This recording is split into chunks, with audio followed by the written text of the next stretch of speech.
Good morning, and thank you for allowing me to speak with you in your class today. I invite you to ask questions along, and today we'll be discussing a hero of faith-based social justice, Tripti Desai, who was fighting for gender equality.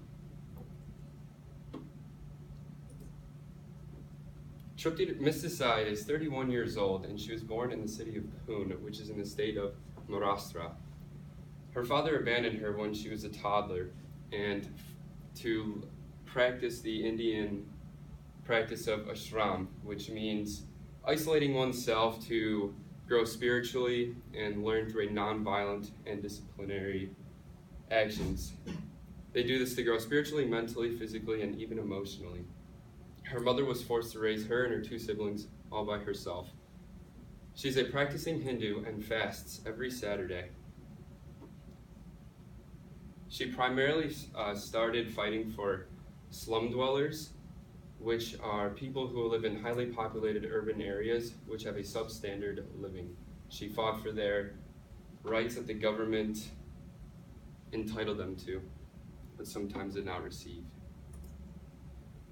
But the main thing that sparked Miss Desai into action was when a woman had slipped by into the temple of Shangnapur. This is a very sacred Hindu temple, and over its 350-year history has not had a single female enter into the innermost sanctum to pray.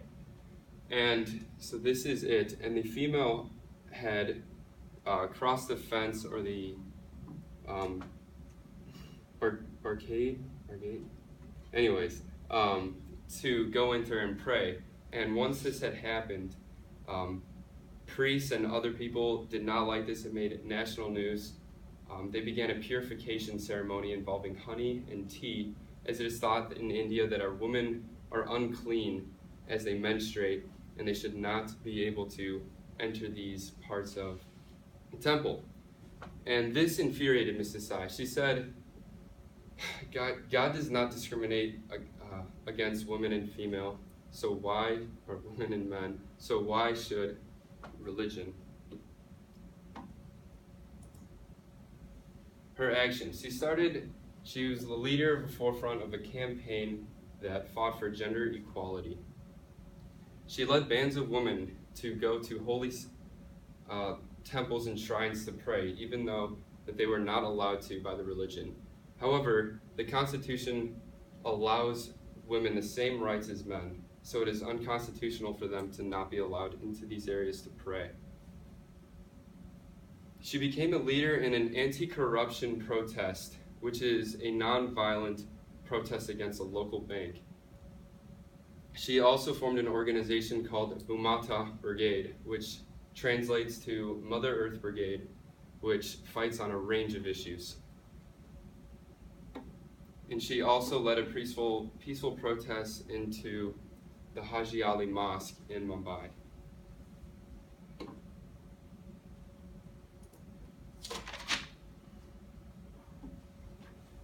Two Supreme Court cases that helped her and her band of women to fight for gender equality is the Supreme Court's case that challenged the exclusion of women ages 10 through 50 from entering any sacred temple in South India. And the other concerns the right for Muslim men to utter the phrase talaq, which means in Arabic, I divorce you. And a man will say this 3 times to a woman to divorce him. And this case challenges the right for men to do that. Religion is the last frontier for gender equality, says a Supreme Court judge.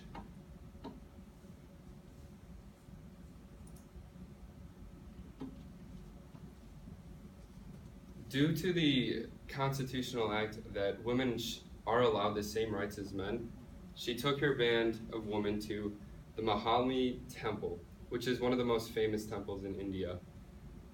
When they went there, they got into a brawl with several priests and men that did not allow her to enter the temple. The priests had gone violent, and 5 of them were arrested due to assault and other beatings to the woman.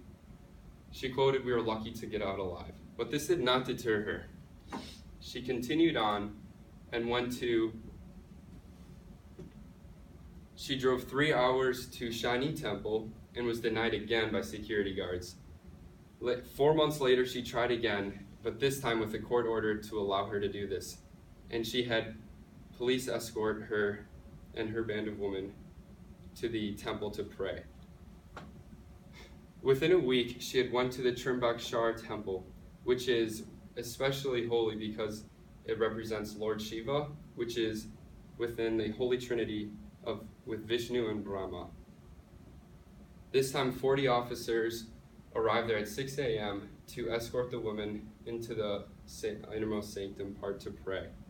After she did this, she said, "I felt pure joy being so close to God."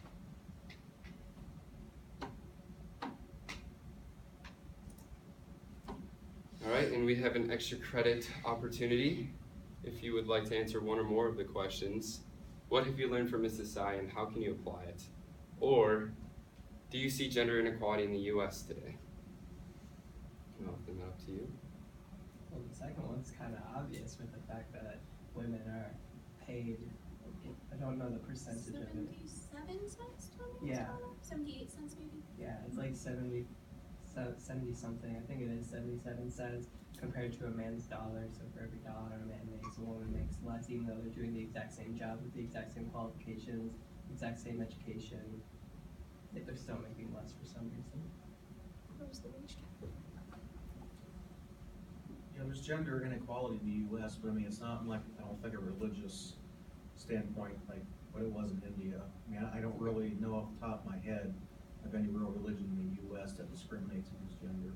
Well, I mean, Yeah, think about. I disagree with that because, sorry, Kathy. Well, you're good. Like, there's like a lot of like rules in at least like Christianity where like women are not allowed to be pastors. Like I know like there's people at my church that are like just as qualified to hold a pastoral position, but the fact that they are a woman, it kind of inhibits them from doing so. I was gonna say the same thing. Like, think about how many women you actually see as heads of the church. Like, it may not be as controlled or as visible, but it's still there. I believe some denominations don't allow them to become bishops or like the higher up positions. Like they can be in some denominations they can be pastors and things like that, but not in the positions of more rank. Guys, let's get a female pope. Our district is a supervisor, I think, but for my church, our district supervisor is a black